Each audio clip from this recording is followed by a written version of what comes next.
You said you act as if God exists. Do you also act as if the devil exists? Man, I think I probably act even more as if the devil exists, because it's a lot, in some sense, it's a lot more easy for me, and I think it is for most people.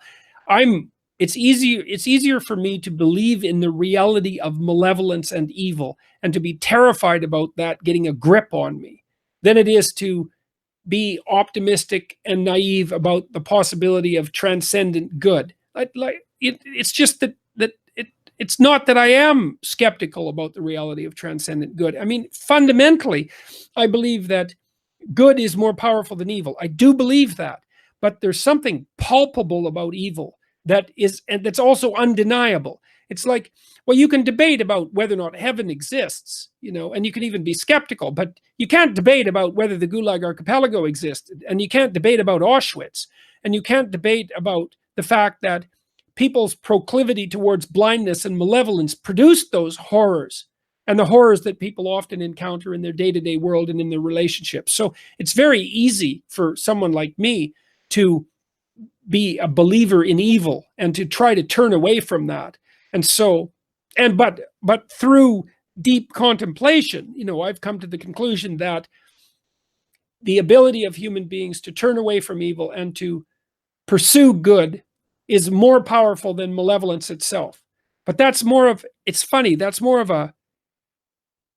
fills me with hope and awe, I guess is the right word, when I can bring it to mind and think that we can in fact defeat malevolence, but sort of on a moment-to-moment basis, the malevolence is so palpable and so real that it's a more powerful motivator for avoidance. I don't mean avoidance of responsibility. I mean avoidance of walking down that path. And I think that's probably in keeping with the well-known psychological doctrine that people are more loss averse than they are gain sensitive. So a loss of X, it upsets you more to lose $5 than it does make you happy to gain $5. That's a well-known psychological fact. And it's because we're more sensitive to punishment and negative emotion. And that's because, well, you can die in agony, but you can only be so happy. So, yes, I certainly act as if the devil exists, I would say. And I think I probably believed in the devil, so to speak, speaking metaphorically, before I believed in God, speaking metaphorically. I became convinced of the reality of evil.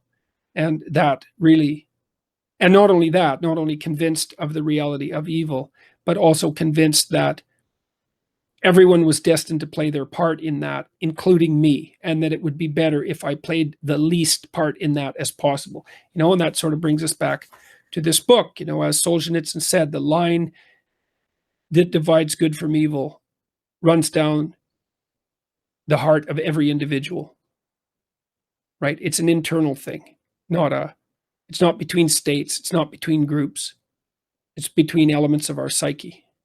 And our individual responsibility is to work to ameliorate suffering and to constrain malevolence and to start with ourselves.